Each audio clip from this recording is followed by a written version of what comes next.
Assalamualaikum warahmatullahi wabarakatuh.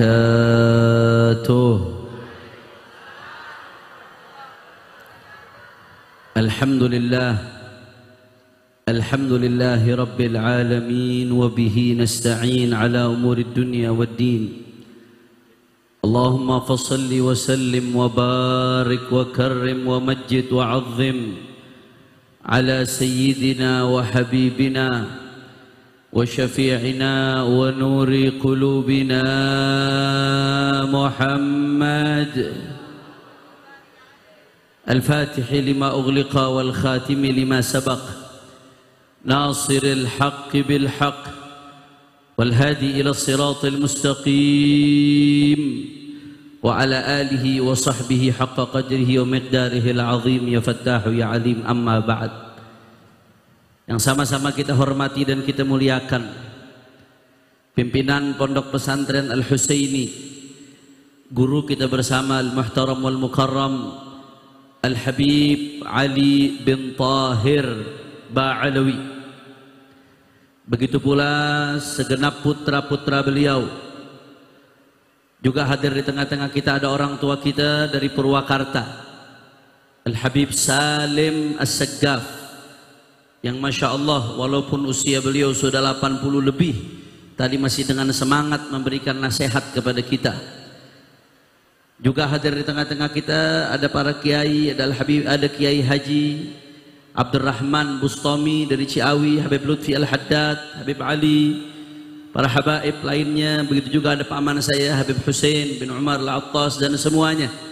Tidak saya sebutkan satu persatu tanpa mengurangi rasa hormat dan ta'zim saya kepada beliau semua. Kita doakan mudah-mudahan para habaib, para alim ulama, para kiai, para ajengan, Allah panjangkan umurnya, Allah sehatkan badannya, Allah jaga zahir batinnya, Allah menangkan perjuangannya. Amin ya rabbal. Dan salam penghormatan yang paling istimewa saya hadiahkan kepada hadirin hadirat, muslimin muslimat, mukminin mukminat yang hadir pada pagi hari ini. Semua angkat tangannya, kita minta sama Allah, mudah-mudahan tidaklah kita keluar dari tempat ini kecuali semua dosa kita diampuni oleh Allah. Yang sakit Allah angkat penyakitnya, Allah sehatkan badannya. Semua yang hadir dilapangkan rezekinya, diberkahi kehidupannya. Amin ya rabbal. Ahibba'il kiram, sebelum kita bicara tentang Rasulullah sallallahu alaihi wasallam, mari sama-sama terlebih dahulu kita bacakan Fatihah untuk sahibul haul yang kita rayakan haulnya pada pagi hari ini, Al-Imam Al-Habib Abdullah bin Husain bin Tahir sahib Masilah. Sahibul haul ini salah satu orang yang keilmuannya banyak dipakai di berbagai pondok pesantren di Indonesia. Beliau adalah pengarang kitab Sulamut Taufiq yang dipelajari di berbagai pesantren Nahdlatul Ulama khususnya, dan pesantren Ahlus Sunnati wal Jamaah pada umumnya di negeri kita. Dan kita juga di berbagai kesempatan sering baca qasidah Ya Arhamar Rahimin, betul? Yang ngarang Habib Abdullah bin Husain bin Tahir. Di berbagai kesempatan kalau ziarah kita suka baca qasidah Salamullah ya Zada minar Rahman, yang ngarang juga beliau. Di berbagai kesempatan kita sering baca qasidah Ya Rabbana bi annana, yang ngarang juga beliau Habib al-Imam Al-Qutb Abdullah bin Husain bin Tahir. Maka kita bacakan Fatihah untuk sahibul haul. Ala anna Allah yaghfir lahu wa yarhamhu wa yu'li darajatihi fil jannah wa yataghashahu bir rahmah wal maghfirah ويعيد علينا من بركاته وأسراره وأنواره وعلومه ونفحاته في الدين والدنيا والآخرة بسر الفاتحة. بسم الله الرحمن الرحيم الحمد لله رب العالمين Ar-Rahman Ar-Rahim Maliki Yawmiddin. Iyyaka na'budu wa iyyaka nasta'in ihdinas siratal mustaqim siratal ladzina an'amta 'alaihim ghairil maghdubi 'alaihim waladdallin. Saudara, tidak ada yang mengumpulkan kita dari peringatan Maulid ke peringatan Maulid kecuali rasa cinta kepada baginda Nabi besar Muhammad sallallahu alaihi wasallam. Setahu saya biasanya orang Tangerang demen sholawat, betul? Ini kok disebutin nama Nabi sepi-sepi aja nih saudara. Hati-hati, hati-hati kalau yang disebutin nama Nabi lisannya langsung refleks, bergemuruh sholawat untuk Nabi Muhammad sallallahu alaihi wasallam. Insyaallah tanda itu besok di akhirat bakal dikumpulkan sama Rasulullah.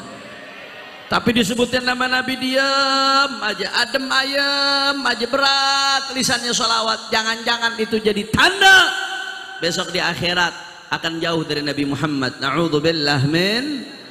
Maka biasain, saya pengen dengar pagi hari ini semuanya bergetar, bergemuruh, semua refleks lisannya bersuara ketika disebutkan nama Rasulullah.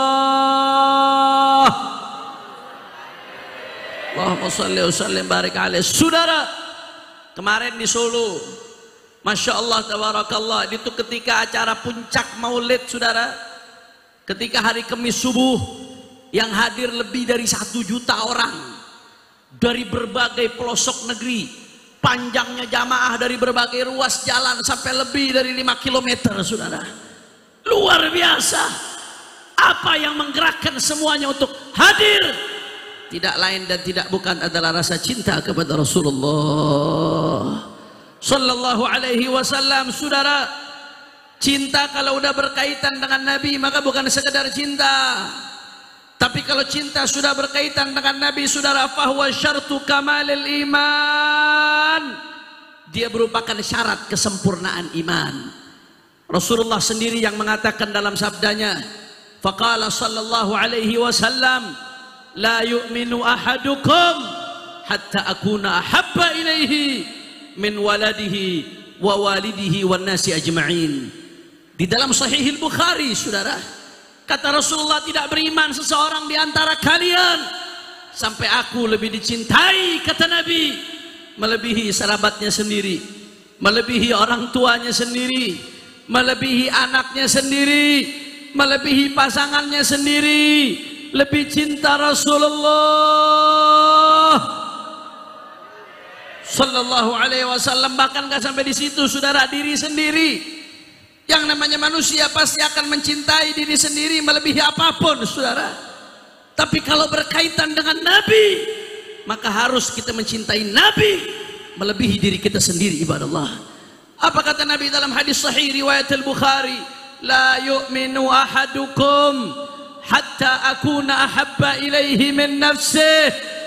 Kata Nabi Muhammad, nggak beriman seseorang di antara kalian sampai aku lebih dicintai melebihi dirinya sendiri. Saudara, saudara, ini urusan cinta, urusan hati. Tapi meskipun urusan hati nggak main-main, ibadallah. Di dalam Al-Quran Allah sampai marah, Allah murka kalau ada sesuatu yang kita cintai melebihi Allah dan Rasulnya saudara. Apa kata Allah dalam Al-Quran surat At-Taubah, faqala ta'ala, qul in kana aba'ukum wa abna'ukum wa ikhwanukum wa azwajukum wa ashiratukum wa amwalun iktaraftumuha wa tijaratun takshawna kasadaha wa masakinu tardawnaha ahabba ilaikum minallahi wa rasulihi wa jihadin fi sabilih fatarabbasu hatta ya'ti Allah bi amrih wallahu la yahdi al-qaumal fasiqin. Sallu ala Nabi Muhammad. Allah mengatakan kepada Nabi Muhammad, qul, katakan wahai Muhammad, katakan wahai Muhammad, in kana aba'ukum, kalau orang-orang tua kalian, katakan kepada umatmu, kalau orang tua kalian, anak kalian, saudara kalian, pasangan kalian, keluarga kalian, harta kalian, rumah kalian, perdagangan kalian, kata Allah, kalau itu semua lebih kalian cintai dari Allah dan Rasulnya dan jihad di jalannya. Fatarabbasu, kata Allah, tunggu hatta ya'ti Allah bi amrih, sampai Allah menurunkan azabnya, saudara. Na'udzubillah min urusan cinta, saudara, urusan cinta. Tapi kalau sampai ada yang lebih kita cintai melebihi Allah dan Rasulnya, Allah marah. Bahkan di lanjutan ayatnya apa kata Allah? Wallahu la yahdil qaumal fasiqin. Allah enggak memberikan hidayah kepada orang-orang fasik. Al-Imam Qadhi Iyad dalam kitabnya Asy-Syifa bi ta'rifi huquqil Mustafa, kata Qadhi Iyad, dari ayat ini bisa diambil kesimpulan, siapa yang mencintai sesuatu melebihi Allah dan Rasulnya, apapun sesuatu tersebut, kalau ada di hati kita yang melebihi Allah dan Rasulnya, maka orang yang demikian kata Allah termasuk orang fasik. Selama ini kita tahunya fasik mabok, fasik itu judi, fasik itu narkoba, fasik itu zina, fasik itu, saudara, ninggalkan sholat. Iya, itu semua memang fasik, saudara. Tapi ada yang kita nggak ngeh, nggak sadar, cinta sama sesuatu melebihi Allah dan Rasulnya, masuk kategori fasik. Na'udzubillah min. Kira-kira orang Tangerang sampai sini jelas apa kagak? Orang kompak, orang semangat, jelas apa kagak? Jelas atau tidak? Kalau begitu semua jawab yang kompak, siap cinta kepada Allah. Orang semangat, siap cinta kepada Allah, siap cinta kepada Nabi, siap cinta kepada Allah dan Nabi melebihi segala-galanya, siap meletakkan Allah dan Nabi di atas segala-galanya. Takbir, sallu ala Nabi. Mungkin ada yang mengatakan Habib itu cuma teori, yang Habib bilang prakteknya nggak begitu. Prakteknya mana ada orang cinta ke orang lain melebihi dirinya sendiri? Nggak ada, Beb. Prakteknya mana ada orang cinta ke orang lain melebihi anaknya sendiri, keluarga sendiri? Nggak ada, Beb. Itu teori yang Habib sampaikan. Kata siapa? Ini yang Nabi sampaikan dipraktekkan oleh para sahabat di garda terdepan, saudara. Makanya kalau kita lihat tadi bicara ada orang yang cinta kepada Nabi melebihi anaknya sendiri, orang tuanya sendiri.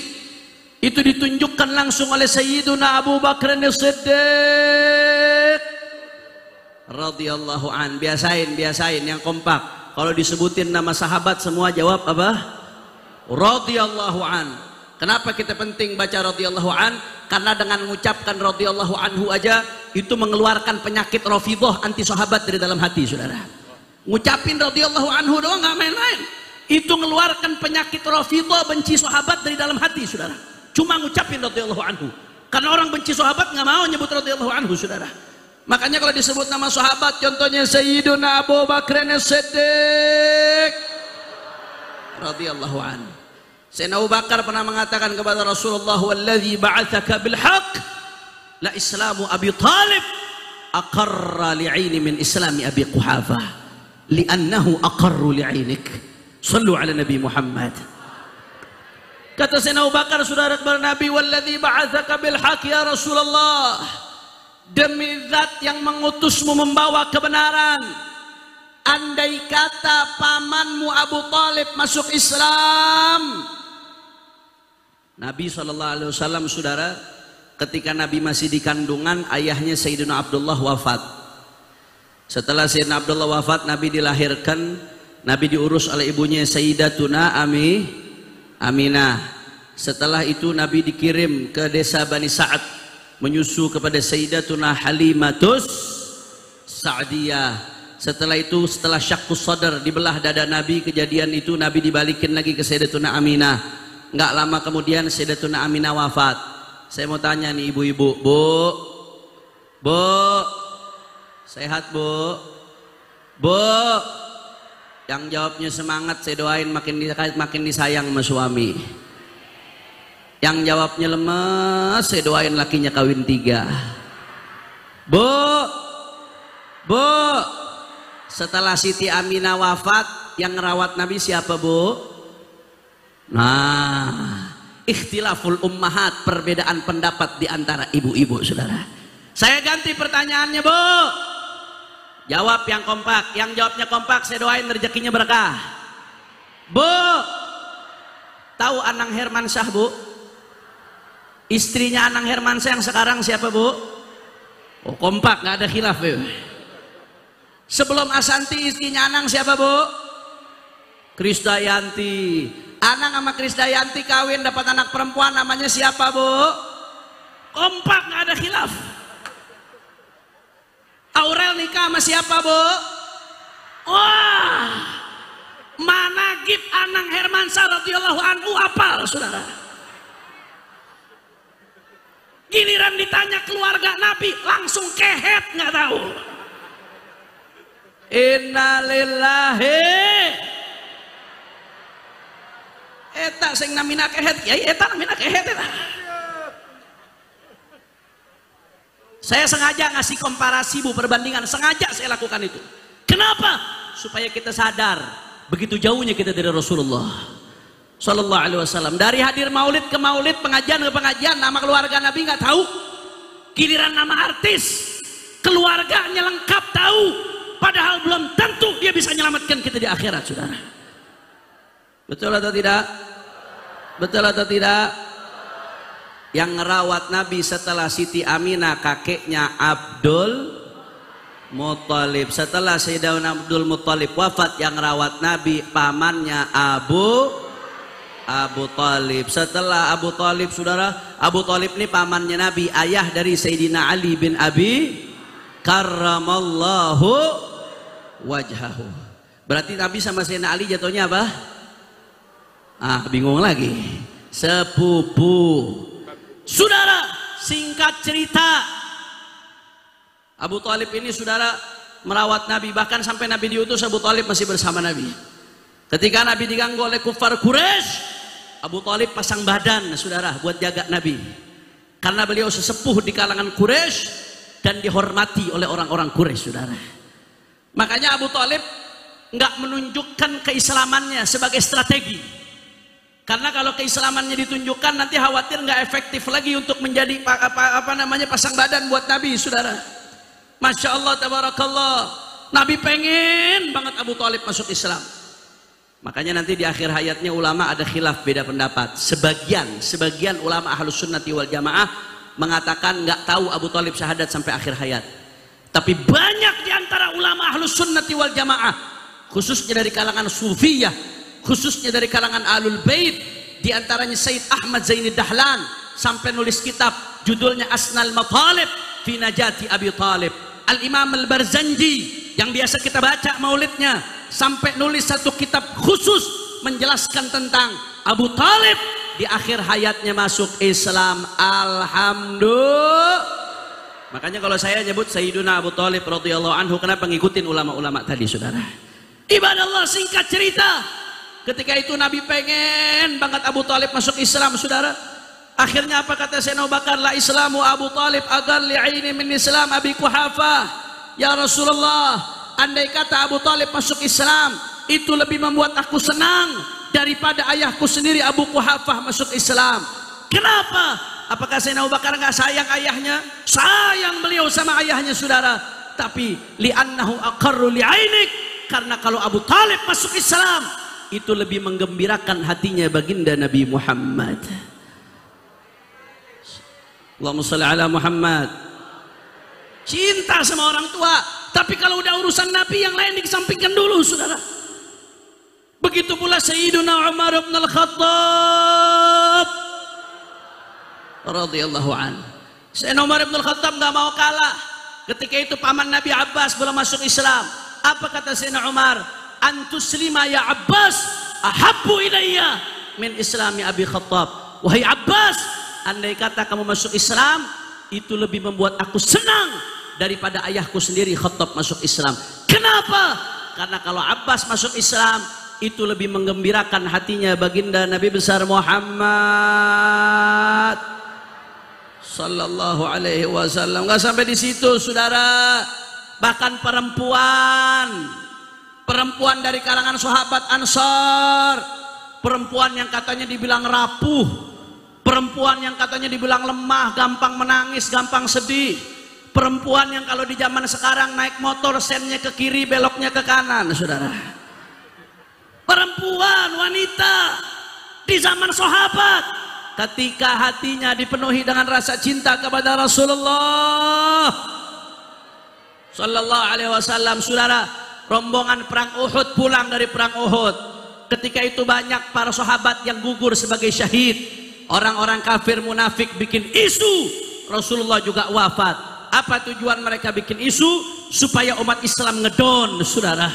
Akhirnya begitu rombongan perang Uhud datang, ada perempuan dari kalangan sahabat nyamperin rombongan, dikasih kabar, ini perempuan, wahai ibu, suami anda wafat di perang Uhud, ayah anda wafat di perang Uhud, saudara laki-laki anda wafat di perang Uhud.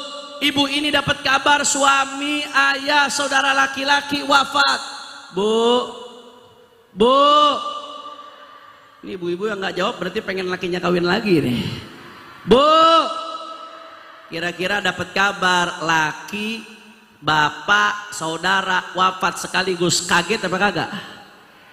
Apa masih sempat mikirin yang lain? Nggak sempat. Tapi sahabat perempuan ini, saudara, dapat kabar begitu, apa jawaban beliau? Mada fa'ala Rasulullah, mada fa'ala Rasulullah. Kalau pakai bahasa kita sabodo teing, nggak ada urusan. Mau suami, mau orang tua, mau saudara wafat. Yang saya mau tanyakan, bagaimana kabarnya Rasulullah sallallahu alaihi wasallam? Sahabat ngasih kabar, bi khair kama tuhibbin. Nabi sehat sebagaimana engkau harapkan. Aruni hatta anzura ilaih. Hatiku belum tenang kalau melihat Nabi. Coba bawa aku supaya aku lihat langsung Rasulullah dalam keadaan baik, saudara. Dibawa ke hadapan Rasulullah. Begitu di hadapan Rasulullah, apa kata perempuan ini, saudara? Ya Rasulullah, kullu musibatin ba'daka jalal, hayyinah, yasirah. Ya Rasulullah, musibah apapun asal bukan engkau ya Rasulullah, kecil ya Rasulullah. Suami wafat, kecil ya Rasulullah. Orang tua wafat, kecil ya Rasulullah. Saudara wafat, kecil ya Rasulullah. Asal bukan engkau ya Rasulullah. Allahumma salli ala Muhammad. Ini baru cinta, saudara. Ini baru cinta. Zaid ibn Dathinah, sahabat Nabi, dikeluarkan dari kota Makkah oleh orang-orang kufar Quraisy. Udah siap untuk dieksekusi, dihukum mati, saudara. Sebelum beliau dipenggal kepalanya, orang kufar Quraisy nanya kepada Zaid, wahai Zaid, unshiduka billah, madza tara law anna Muhammadan indana makanaka tudrabu unukuhu anta jalisun bain ahlik. Zaid, bagaimana pandanganmu kalau kami tukar dengan Muhammad? Muhammad di sini kami penggal kepalanya, kamu bisa pulang ke keluargamu senang-senang dengan keluargamu, saudara. Itu Zaid dapat pertanyaan begitu, apa jawabannya? Ini pertanyaan ditanyakan ketika kematian di depan mata, saudara. Ada kesempatan buat hidup. Apa jawaban Zaid? Wallahi la uhibbu anna Muhammadan fi makanihi alladhi huwa fihi tusibuhu syaukatun wa ana jalisun baina ahli. Demi Allah, jangankan Nabi Muhammad dibunuh. Andai kata Nabi Muhammad di tempatnya beliau tertusuk duri kakinya, demi Allah, aku tidak ridho kalau Nabi Muhammad tertusuk duri sedangkan aku dalam keadaan senang-senang bersama keluarga, saudara. Allahu Akbar. Itu sampai-sampai orang Quraisy geleng-geleng kepala, bingung. Ma ra'aitu ahadan yuhibbu ahadan ka ashabi Muhammadin Muhammadah. Aku nggak lihat orang cinta kepada orang lain seperti cintanya para sahabat kepada baginda Nabi besar Muhammad sallallahu alaihi wasallam. Saya mau tanya, jawab yang kompak semuanya. Kalau begitu, cintanya para sahabat ke Nabi dahsyat atau tidak? Orang kompak, kurang semangat, dahsyat atau tidak? Cintanya para sahabat ke Nabi hebat atau tidak? Cintanya para sahabat ke Nabi luar biasa atau tidak? Siap cinta kepada Allah, siap cinta kepada Rasulullah, siap meletakkan Allah dan Rasul di atas segala-galanya, siap cinta kepada Ahlul Bait, siap cinta kepada para sahabat. Semua Tangerang angkat tangannya. Allahu Akbar, Allahu Akbar, Allahu Akbar. Sallu ala Nabi. Konklusinya nggak usah kejauhan. Kesimpulan yang mau saya sampaikan pada pagi hari ini, nggak usah kejauhan dah bicara soal cinta Nabi yang berkorban nyawa. Ya, buat kita yang imannya tipis kejauhan. Bicara soal cinta Nabi yang berkorban nyawa kejauhan. Nggak usah jauh-jauh. Berapa banyak di antara kita nih saudara, umat Nabi ngaku cinta Nabi, tapi ngalahkan rasa ngantuk aja buat jalankan perintah Nabi nggak bisa, saudara. Berapa banyak di antara umat Islam ngaku cinta Nabi, tapi lebih mengedepankan rasa ngantuknya dibandingkan perintah Rasulullah. Ngaku cinta Nabi subuh kesiangan, kehet. Jawab yang jujur nih ibu-ibu nih, Bu. Kalau ibu-ibu rajin biasanya bangun subuhnya. Jawab, Bu. Ini anak-anak muda yang dibangunin subuhnya susah, banyak atau tidak? Banyak atau tidak? Ini ngaku cinta Nabi, saudara. Nggak usah korban nyawa kejauhan. Ngalahkan rasa ngantuk buat Nabi nggak bisa. Bagaimana umat mau menang, saudara? Bahkan kadang-kadang, mohon maaf, saya suka ngeritik. Kadang-kadang rajin, malamnya ikut tablik akbar, apa jam 2? Sepak lana, subuh kesiangan. Tablik akbarnya bagus, saya nggak nyalain tablik akbar bagus. Tapi orang malamnya ikut maulid, tablik akbar, paginya subuh kesiangan, ibarat wudhu pakai air kencing, saudara. Wudhu pakai air kencing, suci atau najis? Suci atau najis? Kalau ente benar ikut tablik akbar malamnya karena cinta sama Rasulullah, harusnya besok bangunnya lebih cepat, saudara. Masya Allah, padahal Pak Bu, Nabi udah bilang dalam Sahihul Bukhari disebutkan dzukira indahu rajulun nama hatta tatlu'a syams. Disebutkan di hadapan Nabi ada seseorang, ya Rasulullah, bagaimana nih fulan ya Rasulullah, tidur sampai terbit matahari ya Rasulullah, subuh kesiangan ya Rasulullah. Apa kata Nabi? Dzaka rajulun bala syaitanu fi udhunih. Sebelum saya terjemahkan, saya mau tanya semua jawab yang kompak. Kalau Nabi sudah mengatakan sesuatu, percaya atau tidak? Yakin atau tidak? Pasti benar atau tidak? Pasti benar. Kalau yakin, Nabi yang ngomong. Kata Nabi, orang yang subuhnya kesiangan, balas syaitanu fi udhunih, setan kencing di kupingnya, saudara. Makanya udah rusak otaknya, muka aja nafas kaslan, seharian rusak. Habis itu kenapa? Balas syaitan fi udhunih, setan kencing di kupingnya, saudara.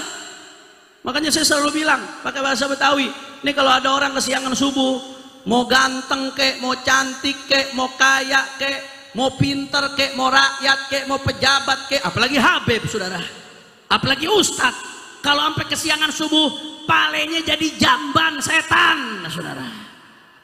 Betul atau tidak? Betul atau tidak? Ini yang aku cinta Nabi. Jangankan berkorban nyawa, ngalahin rasa ngantuk aja buat Nabi nggak bisa. Cinta dari mana? Ini jam berapa nih? Lanjut jangan? Lanjut Beb? Lanjut? Masih semangat? Kalau kagak niat jawabnya lemas, lanjut apa kagak? Paham? Ya aku udah paham gue pulang. Lanjut? Masih semangat? Yakin? Saya pengen dengar dulu semangatnya semua, angkat tangannya, takbir. Masya Allah, nggak usah jauh-jauh bicara soal cinta Nabi berkorban nyawa. Orang-orang yang imannya tipis model-model kita, saudara, berapa banyak yang ngaku cinta Nabi, tapi cintanya kepada Nabi dikalahkan dengan syahwat mata, saudara. Ngaku cinta Nabi tapi masih demen lihat yang haram. Banyak nggak? Banyak nggak? Apalagi kalau udah buka medsos, buka Instagram, buka YouTube, buka TikTok, demen stalking yang haram, mau yang laki, mau yang perempuan, saudara. Bahkan berapa banyak di tengah-tengah masyarakat kita yang saat ini terjangkit penyakit pornografi, saudara. Kecanduan pornografi. Saya harus sampaikan ini, saudara, karena saya miris. Saya melihat data dari KPAI. Ini kebetulan ada anggota senator kita, Habib Ali bin Thahir. Ini mohon diperhatikan Habib.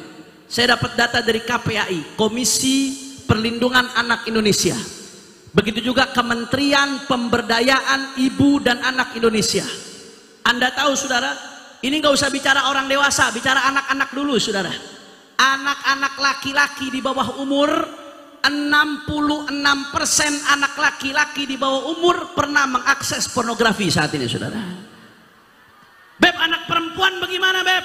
Perempuan nggak kalah banyak, 60% anak perempuan pernah mengakses pornografi. Kacau tidak? Kacau tidak? Itu yang pernah mengakses. Data 2023 saudara, di antara yang pernah mengakses tersebut 5,5 juta anak kecanduan pornografi. Innalillahi. Ini baru yang anak-anak, penerus, generasi penerus masa depan. Belum yang remaja, belum yang mahasiswa, belum yang dewasa, belum kakek-kakek yang genit saudara. Mau dibawa kemana nih umat? Begitu rusak saudara. Padahal perhatikan baik-baik, ada satu hal yang ingin saya sampaikan sangat penting. Allah subhanahu wa ta'ala saudara itu nyiptakan otak bagi kita manusia, alhamdulillah. Tapi binatang Allah kasih otak atau tidak? Kasih. Allah ciptain otak di binatang saudara. Cuman apa yang membedakan otak manusia dengan otak binatang? Secara anatomi tubuh. Yang membedakan otak manusia dengan otak binatang, kata para ilmuwan, ada satu bagian namanya PFC saudara. PFC itu ada di bagian depan otak manusia, singkatan dari prefrontal cortex saudara. Ini PFC itu yang membedakan otak manusia dengan otak binatang.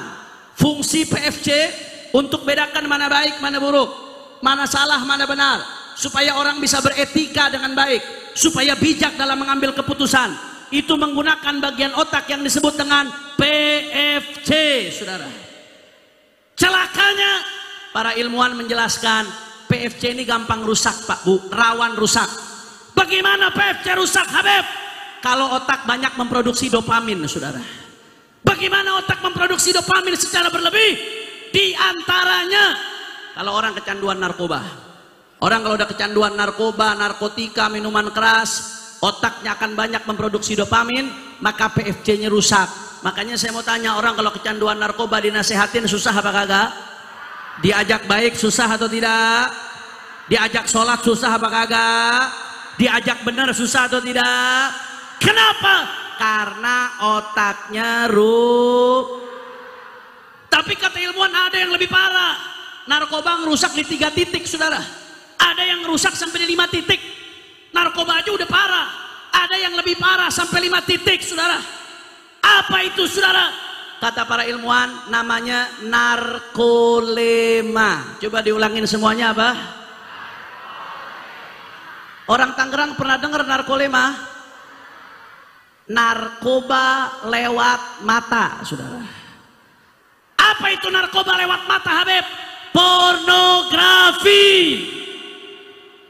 Masya Allah, Anda tahu saudara, itu sampai ada yang melakukan penelitian, otak yang mudah kecanduan pornografi kalau diperiksa dengan MRI saudara, itu kerusakan yang terjadi di otak sama seperti kerusakan yang diakibatkan ketika orang benturan tabrakan kendaraan di bagian kepala saudara. Jadi kalau orang naik motor tabrakan di bagian kepala, otaknya rusak. Itu kerusakan yang terjadi sama seperti orang yang kecanduan pornografi otaknya. Na'udzubillah min. Makanya kalau udah orang kecanduan pornografi, PFC-nya rusak. Kalau PFC-nya rusak, sulit bedakan mana baik mana buruk, mana benar mana salah saudara. Sulit membedakan bagaimana beretika yang baik, bagaimana bersikap yang baik, bijak dalam mengambil keputusan. Bahkan orang kalau udah kecanduan pornografi, apalannya jadi tumpul, pemahamannya jadi tumpul, rusak segala-galanya. Akibatnya apa yang terjadi? Karena udah nggak bisa bedain baik buruk benar salah. Berapa banyak kasus pornografi berakibat pemerkosaan saudara. Kemarin baru ramai di media sosial. Mohon maaf saya harus sampaikan, ada anak kecil perempuan umur 13 tahun saudara, diperkosa sama 4 laki-laki. Laki-laki yang merkosa, 4-4-nya anak kecil. mulai dari umur 10 sampai 16 tahun. Jadi yang diperkosa perempuan umur 13 tahun, yang perkosa anak laki-laki kecil umur 10 sampai 16. Setelah diperkosa ini anak perempuan dibunuh, saudara. Setelah dibunuh, ini empat-empatnya pembunuh dan pemerkosa, nggak ada salah, nggak merasa salah. Dia cerita ke teman-temannya sambil ketawa, saudara. Bahkan ketika ketangkap itu jenazah dikamerain, saudara, ada pembunuhnya lagi ketawa di situ, saudara. Ditangkap, diperiksa, diinterogasi. Kenapa seperti ini? Ternyata empat-empatnya anak ini pecandu pornografi. Na'udzubillah min. Dari pornografi bisa ke pelecehan seksual, dari pornografi bisa ke penyimpangan seksual. Kenapa sekarang makin banyak yang homo? Kenapa makin banyak yang lesbi, saudara? Salah satunya diantaranya sebab pornografi. Rusak dibikin otaknya, saudara. Dan jangan kaget ibu-ibu kalau tahu-tahu anak-anaknya banyak yang susah dikasih nasihat, cengkal, nggak berani, nggak mau dengerin omongan. Diantaranya yang merusak karena melihat yang haram, saudara. Na'udzubillah min dzalik. Saya mau tanya, jawab yang kompak semuanya. Kalau begitu pornografi bahaya atau tidak? Orang kompak, kurang semangat. Bahaya atau tidak? Bahayanya dahsyat atau tidak? Saudara, ilmuwan baru bicara di abad ke-15 Hijriah. Ilmuwan baru bicara di abad 21 Masehi, saudara. Tapi 1400 tahun yang lalu Rasulullah yang kita rayakan maulidnya sudah sampaikan ini, saudara. Apa kata Nabi SAW? Beliau menyampaikan dengan bahasa yang lebih mencakup, lebih syamil. Apa kata Rasulullah? An-nadhratu sahmun masmumun min sihami iblis, faman tarakaha makhafatan lillah abdalahallahu ibadatan yajidu halawataha fi qalbih. Sallu ala Nabi Muhammad. Kata Nabi Muhammad, umatnya Nabi, ingat, dengarkan, an-nadhratu yang namanya ngelihat yang haram, sahmun masmumun min sihami iblis, itu kita ngelihat yang haram, itu adalah panah-panah beracun yang ditembakkan oleh iblis, saudara. Jadi kita kalau lagi ngelihat yang haram nih, ini ibarat menyodorkan diri untuk ditembak panah-panah beracun iblis. Kalau udah ditembak hatinya, ditembak otaknya, apa yang terjadi? Susah merasakan nikmat zikir, susah merasakan nikmat sholat, bahkan diajak sholat susah. Susah dirasakan nikmat baca Quran, susah merasakan nikmat ibadah, susah mendengarkan nasihat, saudara. Kenapa? Karena hatinya, otaknya ditembak oleh panah iblis. Na'udzubillah min. Sekarang simpel, Beb, solusinya seperti apa, Habib? Habib tadi menyampaikan masalah, solusinya seperti apa? Rasulullah sampaikan solusinya, saudara. Simpel sekali kata Nabi solusinya. Kata Rasulullah, faman tarakaha makhafatan lillah abdalaha Allahu ibadatan yajidu halawataha fi qalbihi. Sallu ala Nabi Muhammad. Kata Nabi Muhammad, siapa yang meninggalkan ngelihat haram, enggak lagi ngelihat haram karena takut sama Allah Ta'ala, saudara. Sendirian dalam kamar malam-malam, kuota ada, internet ada, HP di tangan, orang nggak ada yang lihat. Dorongan syahwat, ayo lihat yang haram, ayo buka yang haram. Tapi dia ingat, ya Allah, aku diawasi oleh Allah, aku dilihat oleh Allah, aku ada dalam pandangannya Allah. Dia tinggalkan itu yang haram karena takut sama Allah Ta'ala. Bahkan lebih dari itu, saudara, dia mikir, saya besok di akhirat kalau mata dipakai buat lihat pornografi, bagaimana mata ini bisa mandang Nabi Muhammad? Mata yang dipakai buat lihat yang haram, bagaimana besok di akhirat memandang Nabi Muhammad? Faman tarakaha makhafatan lillah, kalau dia betul-betul tinggalkan karena takut kepada Allah, maka apa yang terjadi? Abdallahu ibadatan yajidu halawataha fi qalbih. Allah akan ganti dengan ibadah yang dia rasakan manisnya di dalam hati, saudara. Langsung merasakan manisnya sholat, manisnya zikir, manisnya baca Quran, nikmat ibadah, nikmat mandang orang tua, nikmat dengarkan nasihat. Alhamdulillah. Makanya saya mau ingatkan ini anak-anak muda, khususnya yang pertama saya mau ingatkan, anak-anak muda, calon penerus perjuangan Rasulullah, jaga mata Anda, jangan lihat porno, supaya mata ini layak buat lihat Nabi Muhammad besok, saudara. Anak-anak muda, para penerus perjuangan Nabi, jaga otak Anda. Jangan sampai dirusak, saudara, dengan pornografi dan lain sebagainya. Jaga otaknya buat berjuang untuk Nabi Muhammad. Saudara, industri pornografi ini bukan kebetulan. Biayanya jutaan miliar dolar, miliaran dolar, saudara. Ini bukan kebetulan, ini big design. Ada desain besar, saudara. Orang-orang barat tahu kalau ngancurin umat Islam pakai rudal, pakai nuklir, repot, masalahnya banyak, gede nanti. Maka dengan apa dihancurkan pemuda-pemuda supaya bisa dikuasai? Dihancurkan dengan perang moral, perang mental, perang psikologis, perang pemikiran, perang worldview, saudara. Dihantam diantaranya dengan pornografi, saudara. Kalau udah rusak otaknya anak-anak muda, dikuasai dengan gampang sama mereka. Makanya kita lihat sekarang bagaimana Palestina habis-habisan dibombardir, digempur. Anak-anak muda santai-santai aja kayak nggak ada apa-apa, saudara. Palestina lagi dihajar, Gaza lagi habis-habisan. Anda tahu di Mesir ada konser yang hadir ratusan ribu orang dekat Gaza. Tamar Husni yang nyanyi. Kenapa sampai sebegitu? Otaknya sudah dibikin rusak sehingga tidak ada empati terhadap perjuangan, saudara. Na'udzubillah min. Na'udzubillah min. Dan saya ingatkan orang tua, para orang tua perhatikan baik-baik. Kalau bisa nggak ngasih HP ke anak lebih baik, saudara. Ini HP dajal, saya bilangnya HP itu dajal, matanya satu di depan kamera tuh, saudara. Orang pada rusak zaman sekarang gara-gara HP. Kalau bisa nggak ngasih HP buat anak lebih baik. Tapi kalau harus ngasih HP buat anak, saudara, wajib orang tua untuk kontrol. Bapak ibu lihat anak perempuannya komunikasi sama siapa. Jangan udah kejadian baru nyesel. Berapa banyak orang tua di majelis di masjid, anak perempuannya di kamar lagi video call, buka-bukaan dengan laki yang diharamkan, saudara. Ini menyedihkan. Berapa banyak perzinahan mulainya dari WhatsApp, perzinahan mulainya dari medsos. Maka kontrol anak Anda komunikasi dengan siapa.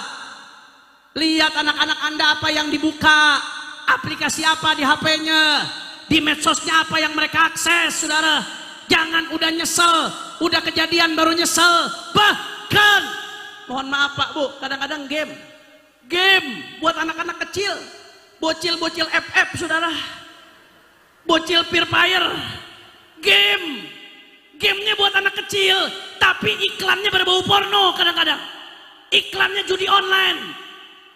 Innalillahi. Makanya beruntung yang anak-anaknya ditaruh di pesantren. Ketika anak-anak lain sibuk dengan HP-nya, di pesantren anak dijauhkan dengan HP-nya, didekatkan dengan zikir, didekatkan dengan ilmu, didekatkan dengan tahajud. Jasa guru-guru pesantren gak akan pernah dibayar sampai kapanpun oleh orang tua, saudara. Jangan anggap enteng itu jasa guru-guru pesantren yang mendidik anak kita dari rusak-rusaknya zaman. Mudah-mudahan guru-guru di pesantren ini diberi panjang umur, sehatul afiat oleh Allah Ta'ala. Amin ya Rabbal. Dan juga kami ingatkan pemerintah Republik Indonesia dengan hormat. Kita sudah punya undang-undang anti pornografi pornoaksi, saudara. Ini undang-undang dulu hasil perjuangan umat Islam. Jutaan umat Islam turun ke jalan. Saya ingat waktu saya masih sekolah di SMP, itu sampai anak-anak SMP dikerahkan untuk demo ke DPR di Jakarta saat itu, saudara. Untuk menggolkan undang-undang anti pornografi pornoaksi. Di situ sudah jelas. Maka kita minta tolong sebisa mungkin pemerintah perhatikan, bikin alat yang canggih, tinggikan anggarannya supaya pornografi betul-betul bisa diblokir dari negeri kita, saudara. Setuju? Setuju? Setuju? Nggak sampai di situ. Semua yang terlibat di dalam negeri, artisnya, saudara, produsernya, pemodalnya, yang mendistribusikannya, yang menyebarkannya, wajib diproses hukum. Setuju? Dan bukan hanya pornografi, saudara. Tadi saya bicara kecanduan apa? Narkoba, pornografi. Ada lagi sekarang yang bikin orang kecanduan banyak. Apa? Judi online, saudara. Jawab yang jujurnya, kena judi online sekarang. Banyak atau tidak? Banyak atau tidak? Angkanya nggak main-main. APPATK 2023 memberikan laporan. Itu jumlah perputaran uang dari judi online. Anda tahu berapa, saudara? 300 triliun rupiah lebih. 300 triliun perputaran uang judi online. 300 triliun, Pak, ya Allah, mikirin nolnya aja udah pusing, saudara. 300 triliun uang haram. Nggak sampai di situ.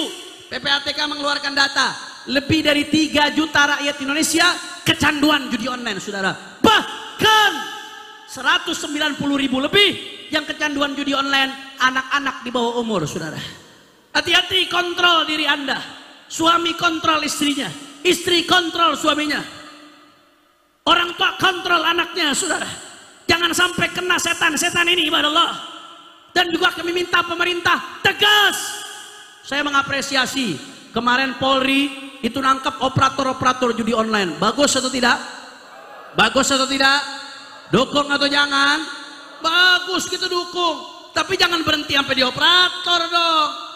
Kalau operator doang yang ditangkap, 1000 operator ditangkap, mereka bisa bayar 1000 lagi, saudara. Yang mesti ditangkap juga itu bosnya, yang ngendaliin triliunan. Itu akarnya yang mesti dicabut, saudara. Habib mungkin belum kelacak, Beb. Habib mungkin belum ketahuan, Beb. Saya nggak percaya. Saya tahu alatnya Polri canggih. Ada Pegasus, saudara. Ada berbagai macam alat. Jangankan yang seperti itu. Itu namanya kurir-kurir narkoba. Ada yang ditangkapnya di gunung, ada yang ditangkapnya di hutan, ada yang ditangkapnya di laut. Bisa ketangkap. Kenapa bos judi online yang mengendalikan ratusan triliun bisa lolos begitu saja? Siapa backing yang jaga di belakangnya ini, saudara? Betul atau tidak? Betul atau tidak? Saya nyampaikan ini di berbagai provinsi, saudara. Ini resiko buat saya. Bisa saja gara-gara ini saya dibunuh, saudara. Mafia-mafia judi nggak akan terima dengan apa yang saya sampaikan. Bisa saja gara-gara masalah ini keluarga saya terancam, saudara. Na'udzubillah min dzalik. Mafia judi, mafia pornografi, mafia narkoba nggak akan terima akan apa yang kami sampaikan. Tapi bagi saya, saudara, mati bagi saya kecil dibandingkan harus melihat umat rusak gara-gara judi dan narkoba, saudara. Allahu Akbar. Maka nggak ada urusan. Kami dari Front Persaudaraan Islam di bawah komando Imam Besar Al Habib Muhammad Rizk bin Husain bin Syihab, apapun yang terjadi, kami akan terus jaga NKRI, kumandangkan perang melawan kemaksiatan, saudara. Apapun yang terjadi, nggak peduli, mau dicaci, mau dimaki, mau dihina, mau difitnah, mau dipenjara, mau dibunuh sekalipun, saudara. Kami akan terus lawan judi, lawan narkoba, lawan prostitusi, lawan korupsi, lawan kezaliman. Apapun yang terjadi, kaki jadi kepala, kepala jadi kaki, mati bersimpah darah. Jangan pernah mundur untuk jaga Indonesia dari kemaksiatan, saudara. Allahu Akbar. Allahu Akbar. Allahu Akbar. Makanya saya mau tanya semua Tangerang, jawab yang kompak. Siap perang melawan narkoba? Kurang keras. Siap perang melawan narkoba? Siap perang melawan judi? Siap perang melawan pornografi? Siap perang melawan kemaksiatan? Siap bela Rasulullah? Siap jaga NKRI? Siap tegakkan ketuhanan yang Maha Esa? Siap tegakkan kemanusiaan yang adil dan beradab? Semua angkat tangannya. Allahu Akbar. Allahu Akbar. Allahu Akbar. Sallu ala Nabi. Kalau urusan bab-bab yang tadi saya nggak perlu bahas lagi, udah tuntas sama Kiai Abdurrahman Bustami, saudara. Maka udah cukup. Urusan bab-bab nasab-nasab bagi saya setelah diskusi di Banten orangnya kabur, diskusi di Robito orangnya nggak berani datang.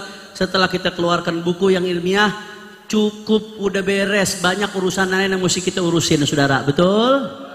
Ini urusan judi online, urusan narkoba, urusan ini perlu diurusin semuanya. Jangan gara-gara urusan nasab umat Islam mau adu domba, saudara. Betul? Umat Islam diadu domba. Yang senang bandar judi, habaib kiai mau diadu domba. Yang senang bandar narkoba, saudara. Habaib kiai diadu domba. Oh, yang senang itu koruptor, saudara. Habaib kiai diadu domba. Yang senang fufu fafa, saudara. Habaib kiai diadu domba. Oh, yang senang orang-orang yang merusak umat, saudara. Betul? Makanya saya simpel, nggak usah ribet-ribet. Almarhumah aman ahab, seseorang dikumpulin bersama yang dicinta, yang ikut imat, Fuad Peleret, Mama Gufron, mudah-mudahan di akhirat dikumpulkan sama mereka. Amin. Yang ikut para habaib dan mengikut ulama yang mengakui para habaib, Kiai Hasyim Asy'ari, Syekh Nawawi Al-Bantani, Abu Yazid Muhammad bin Ali Al-Maliki, Ibnu Hajar Al-Haytami, dan masih banyak ulama lainnya. Mudah-mudahan nanti di akhirat juga dikumpulkan bersama mereka. Amin. Amin. udah gitu aja repot Kiai. Simple. Makanya saya mau tanya, habaib Kiai siap bersatu? Orang kompak, kurang semangat, siap jaga persatuan? Kalau ada yang mengadu domba habaib Kiai diamkan atau lawan? Orang kompak, kalau ada yang mengadu domba habaib Kiai diamkan atau lawan? Kalau ada yang mengadu domba umat Islam diamkan atau lawan? Kalau ada yang mau mengacak-ngacak kebinekaan kita diamkan atau lawan? Siap jaga persatuan? Siap jaga habaib dan Kiai? Siap umat Islam bersatu? Takbir! Ayo kalau saya katakan umat Islam bersatu, semua sambil angkat tangan jawab, tak bisa dikalahkan bila Islam bersatu. Kurang kompak, kurang keras. Nih yang nggak jawab jangan-jangan pengikut Mama Gupron nih saudara. Asyikali inna rahmatan lafima Allah. Coba. Bila Islam bersatu. Kurang keras. Bila Islam bersatu. Bila Islam bersatu. Bila Islam bersatu. Umat Islam bersatu. Umat Islam. Umat Islam. Ormas Islam. Habaib dan Kiai, majelis taklim dan pesantren, umat Islam, semua angkat tangannya, Allahu Akbar. Sallu ala Nabi. Maka terakhir sama-sama kita baca sholawat dengan niat mudah-mudahan barokah sholawat. Yang punya hajat Allah kabul hajatnya, yang sakit Allah angkat penyakitnya, Allah sehatkan badannya. Semua yang hadir dilapangkan rezekinya, diberkahi kehidupannya. Amin ya Rabbal, amin ya Rabbal. Dan kita doain juga mudah-mudahan barakah salawat, mudah-mudahan saudara-saudara kita di Gaza diberikan kemenangan oleh Allah, Palestina diberikan kemenangan oleh Allah, Al-Israel, As-Sahyuni, wa'wanih, negara-negara yang bantuin Israel dan Israelnya hancur. InsyaAllah mudah-mudahan sebentar lagi kita bisa sholat di Masjidil Aqsa dalam keadaan merdeka insyaAllah. Amin ya Rabbal. Ayo hadra ikut, backing vokal jangan ikut, biar jamaah jadi backing vokal. Kita goncangkan Al-Husaini dengan sholawat. Setuju? Semuanya semua. Allahumma salli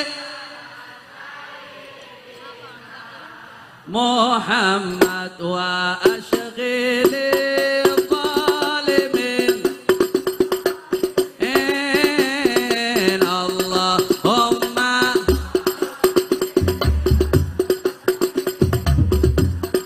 Muhammad wa ashghili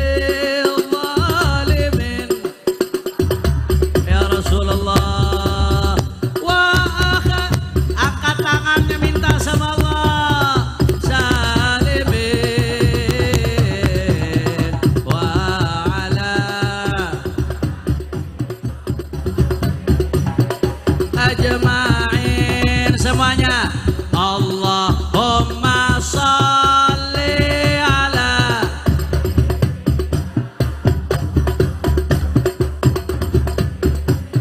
ya habibi ya Rasulullah. Allahumma salli ala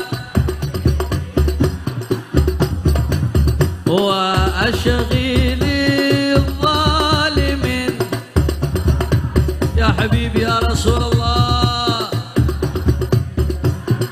من بينهم سالمين وعلى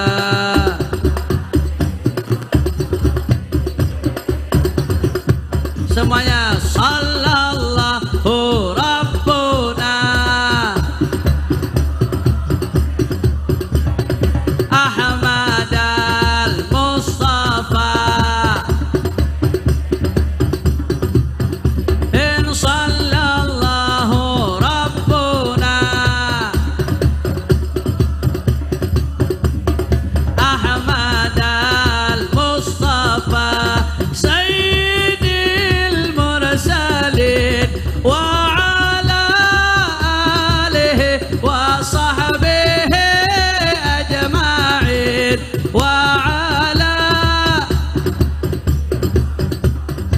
tibbil qulub Allahumma salli ala sayyidina Muhammadin wa dawaiha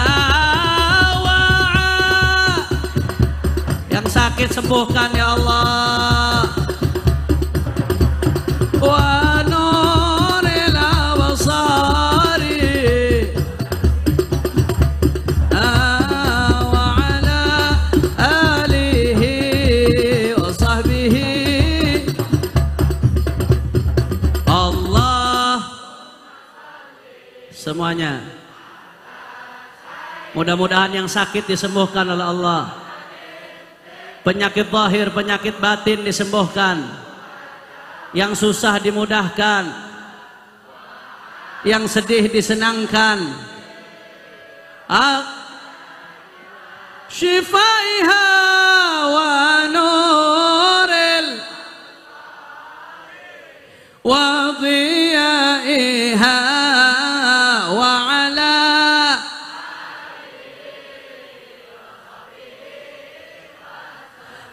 sekali lagi Allah lebih kompak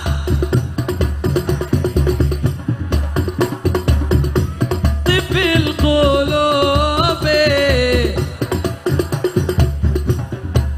wa afiyatil abdani wa nuril absari wa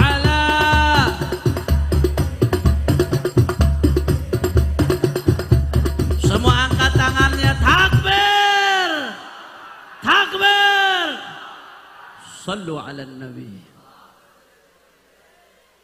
Terakhir saya mengundang semua yang ada di sini, masyarakat Tangerang semuanya, ajak keluarga, sanak family untuk sama-sama hadir dalam Jakarta Barat bersolawat yang insya Allah akan diselenggarakan bersama majelis kami, majelis Huriyadhah, sekaligus haul saya punya abah, maulid sekaligus haul saya punya almarhum abah. Insya Allah dia akan diselenggarakan pada hari Jumat malam Sabtu 1 November. Jumat besok nih. Tanggal berapa? Tanggal 1, Jumat malam Sabtu. Di mana, Beb? Di Kelurahan Sukabumi Selatan, Kebon Jeruk. Kebon Jeruk, Bu. Belum kelar, bukan Sukabumi Jawa Barat. Kelurahan Sukabumi Selatan, Kecamatan Kebon Jeruk, Jakarta Barat. Insya Allah kita mulai isya berjamaah sampai selesai. Akan dihadiri para habaib, para alim ulama, munsyid internasional. Pokoknya orang Tangerang hadir semuanya. Kosongin dulu tuh hari Tangerang, pindah ke Jakarta Barat semuanya. Ini saja yang saya sampaikan.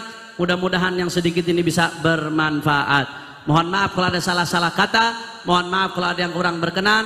Hadani Allah wa iyyakum ila siratihil mustaqim. Subhanakallahumma. Dan kita doain dulu, mudah-mudahan Sahibul Bait, guru kita Habib Ali beserta putra-putranya Habib Bagir, Habib Husin sama Habib Zain, mudah-mudahan semuanya Allah kasih panjang umur, sehat walafiat, murah rezeki, mudah urusannya, dan mudah-mudahan beliau dapat pertolongan Allah untuk bisa membela rakyat melalui kursi senator insyaallah.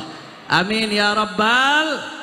Ini saja yang saya sampaikan, lebih kurangnya mohon maaf. Hadani Allah wa iyyakum ila siratil mustaqim. Wassalamualaikum warahmatullahi wabarakatuh.